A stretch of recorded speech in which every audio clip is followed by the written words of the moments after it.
సంవత్సరాల నుంచి వీరు ప్రేమించుకున్నారు, ఒకరినొకరు ఇష్టపడ్డారు, పెళ్లి చేసుకోవాలనుకున్నారు. అయితే పెద్దలు ముందుగా ఒప్పుకోలేదు. ఆ తర్వాత వాళ్ళని కన్విన్స్ చేసి మమ్మల్ని ఆశీర్వదించండి అంటూ ముందుకొచ్చారు. 8 మాసాల క్రితం వీరు వివాహ బంధంతో ఒక్కటయ్యారు.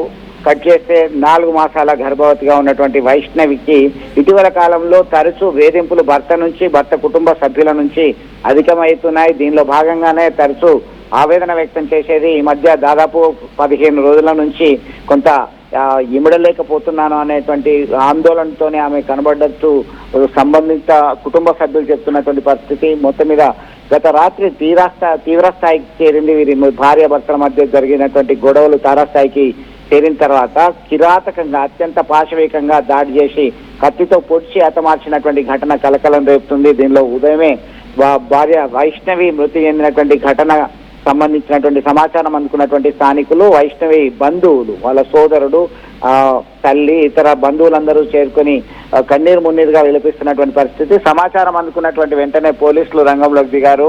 దీంతో కఠినంగా శిక్షించాలి, ఇంత కళ్ళబొల్లి మాటలు చెప్పారు, ఈ మధ్య కాలంలో ముభావంగా ఉంటున్నాడు ఈ హరిబాబు, దీంతో మాకు అనుమానం వచ్చింది, ఏం జరుగుతుందో తెలీదు అనేటువంటి కోణంలో ఆవేదనతో వారు వెల్లడించడం జరుగుతుంది. ఇది మొత్తం మీద ఒక పక్కా ప్లాన్ గా దాదాపు 10 రోజుల నుంచి ప్లాన్ చేసి మర్డర్ చేసినట్టుగా వారు అనుమానిస్తున్నారు.